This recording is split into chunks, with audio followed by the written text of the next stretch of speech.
You can use body language.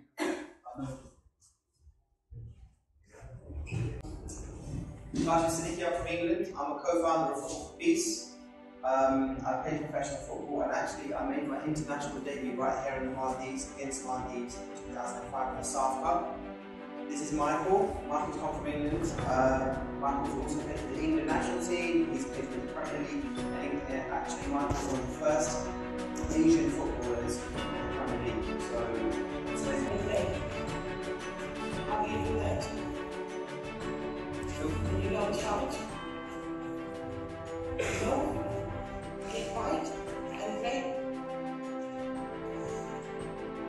You be quiet? Alicia's very quiet anyway. I've come all the way from London. How are you? You good? You can talk, can't you? Do any of you want to go to London, by the way? I used to live near Stamford Bridge, by the way. You know the team there, Chelsea? Yeah. I used to see Roman Abramovich. He used to own Chelsea walking on the road. I'm not as rich as Roman Abramovich. You're richer. I'm richer. Hey, it's good to be here at your school today. Very nice school. And looking forward to seeing you all playing later on. And when you come over to... We met in 2005 when I played here in the Maldives in the SAF Cup. 2008, sorry, yes. I played there. So you guys must know Spark, right? He plays for the national team. So Spark, I played against Spark at that time, and we drew with Maldives, didn't we, that game? Did you two? Maldives won. Okay, you guys won. That's why I forgot. They drew. But I'm gonna quickly pass it over to Dimitri to just say hello and obviously bringing football peace back there. And it's really exciting to be here.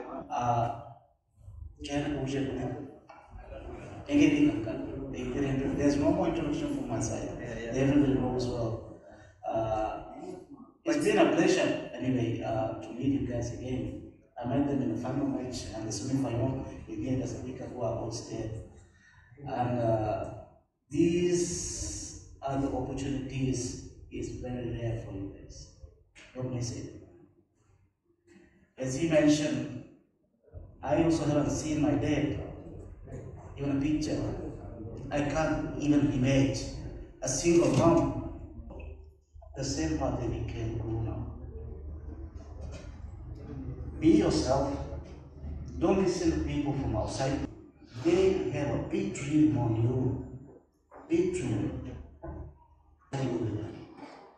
I'm of Audits. I lead the FM Foundation's activities as well as the International Relations Department at FM. So I'm really happy to see you all for the first time here today, and I hope you will also enjoy the tournament which is scheduled to take place in the evening. Yeah, my name is Shia and I'm working in FM as a safeguarding officer, and I'm working as a coach in national team women.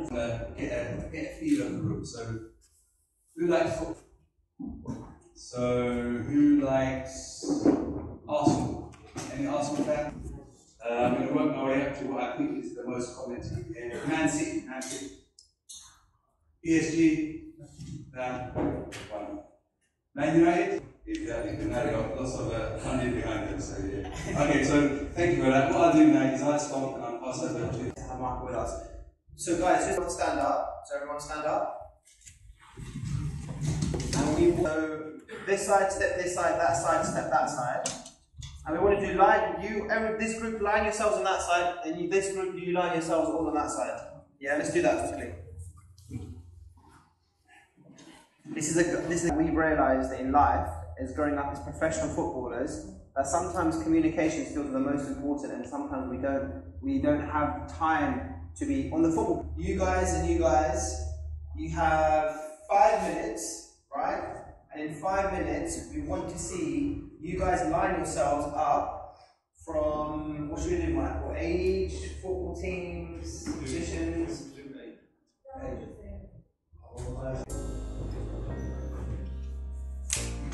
That was too quick. This team is not a river, right? That is football.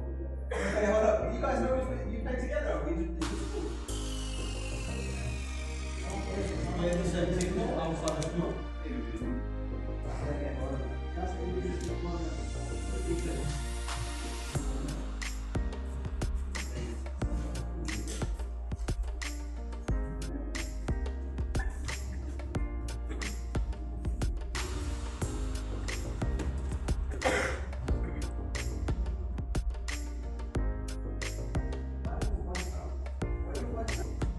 October, November. I was just testing just in case. Alright, let's go. Alright, yeah. Yeah. Come on. You.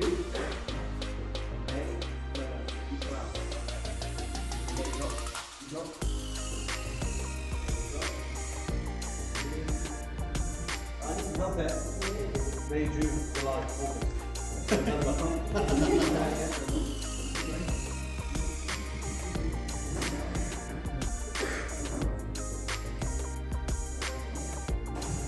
Okay, so I need a team captain, yeah? So give me, so I need 2 team captains on each side. Someone who's going to volunteer to be team leader today.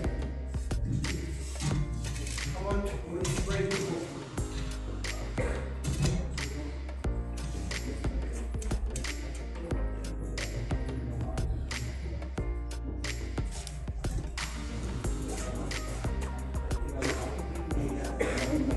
How many votes already? 2. 2 guys, there you go. You want to be captain? No? Sure? You're going to be captain.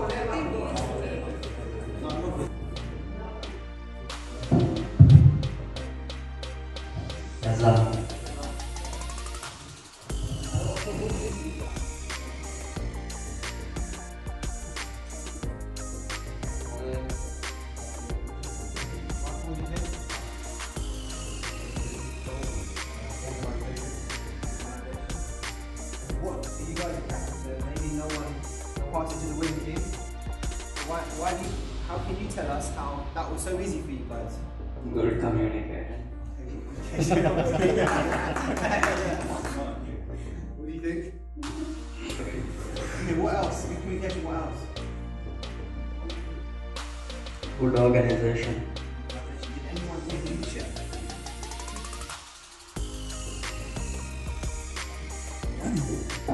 Yes. Yeah. What do you think, Mike?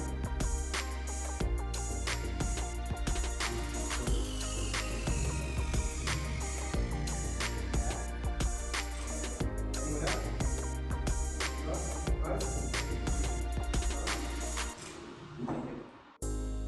Oh, I know you're thinking something. What are you thinking?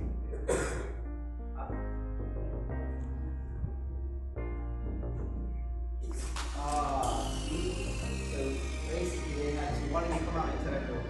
Come. They're a role model.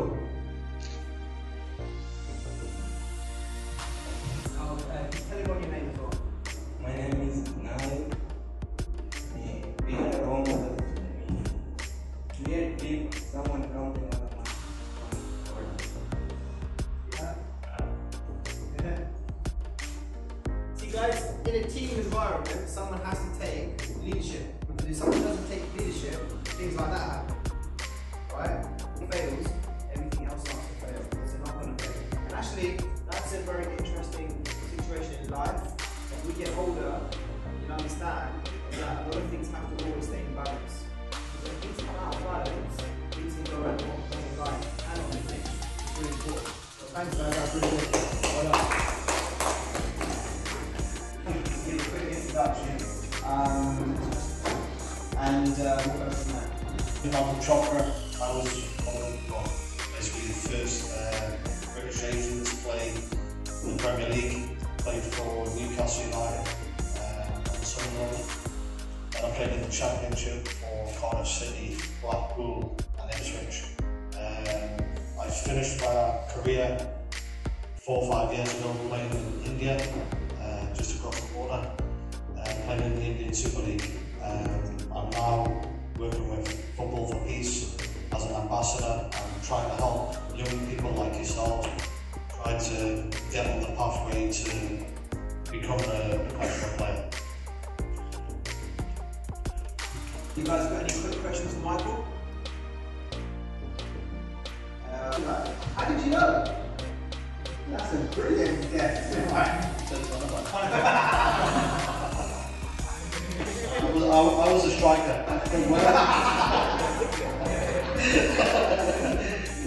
When I was your age, I said to my dad one day, I said, when we played in England, we get, whenever we played, everything gets put in the newspaper.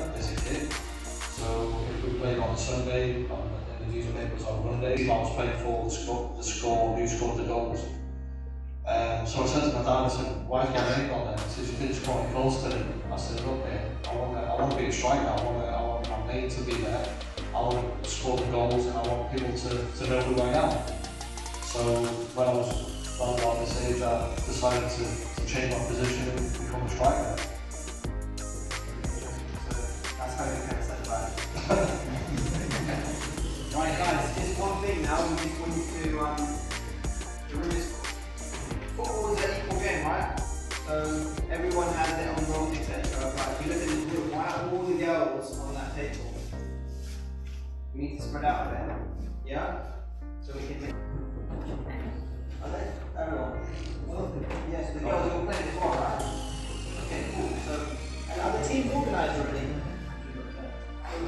The teams are organised already. The teams are organised. You start with, what's your name?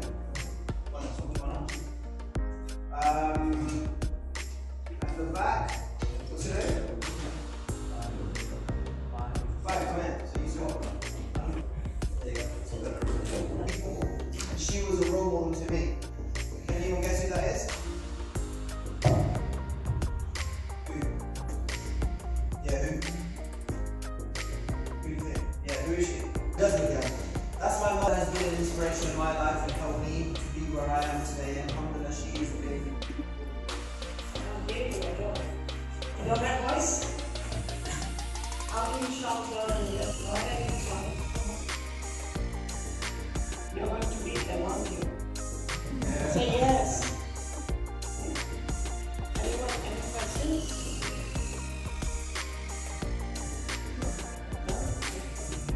Thank you.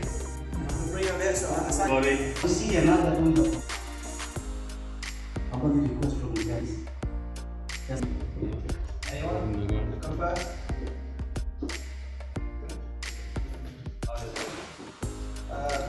You go, you go? Yeah, there's only one. Who's the other one?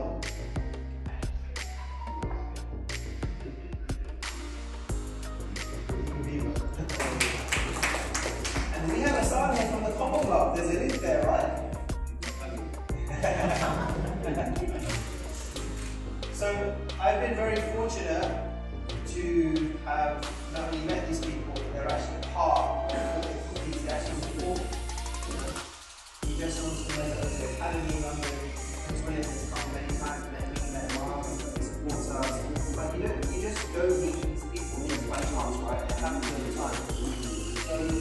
And that's happened to me because of the belief I've had in myself, the hardships that I face, I've overcome them.